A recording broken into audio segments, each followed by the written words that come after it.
ஆட்டு தலைக்கறி குழம்புக்கு மூளையை கழுவிட்டு தலைக்கறியை உப்பு மஞ்சத்தூள் போட்டு 5 முறை கழுவிட்டு குக்கரில் போட்டு வெங்காயம் தக்காளி மஞ்சத்தூள் மல்லிப்பொடி வத்தப்பொடி இஞ்சி பூண்டு பேஸ்ட்டு உப்பும் போட்டு 5 நிமிடங்கள் வதங்கிய பிறகு கறி மூழ்கிற அளவு தண்ணி ஊற்றி 4 விசில் வச்சு இறக்கிடுங்க.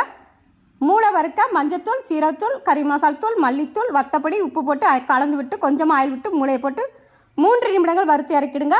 மசாலா வறுக்க பட்டை கிராம்பு ஏலக்காய் கல்பாசி சீரகம் சோம்பு மிளகு பொரிஞ்ச பிறகு வெங்காயம் கருவேப்பிலை தக்காளி வதங்கிய பிறகு தேங்காய் போட்டுக்கோங்க. 2 நிமிடங்கள் வதங்கிய பிறகு நைஸாக அரைச்சிடுங்க. தாளிக்க ஆயில் விட்டு பட்டை அன்னாசிப்பூ பிரிஞ்சி இலை சோம்பு பொரிஞ்ச பிறகு வெங்காயம் வதங்கி மணம் வந்த பிறகு மல்லி இலை புதினா போட்டு 1 நிமிடம் வதங்கிய பிறகு 1/2 ஸ்பூன் வத்தப்பொடி திரும்பவும் லோ ஃப்ளேம்லேயே 1 நிமிடம் வறுபட்ட பிறகு குழம்புல கொட்டிடுங்க. அரைச்ச மசாலா ஜாரக்கழுவி தண்ணி ஊற்றி கலந்து விட்டுட்டு 2 விசில் வச்சு இறக்கிடுங்க. இப்போ வறுத்த மூளையை போட்டு 2 நிமிடங்கள் கொதிக்க வச்சு இறக்கிடுங்க. அவ்வளவே தான் ஆட்டு தலைக்கறி குழம்பு மணக்க மணக்க ரெடி ஆயிடுச்சு. தேங்க்யூ.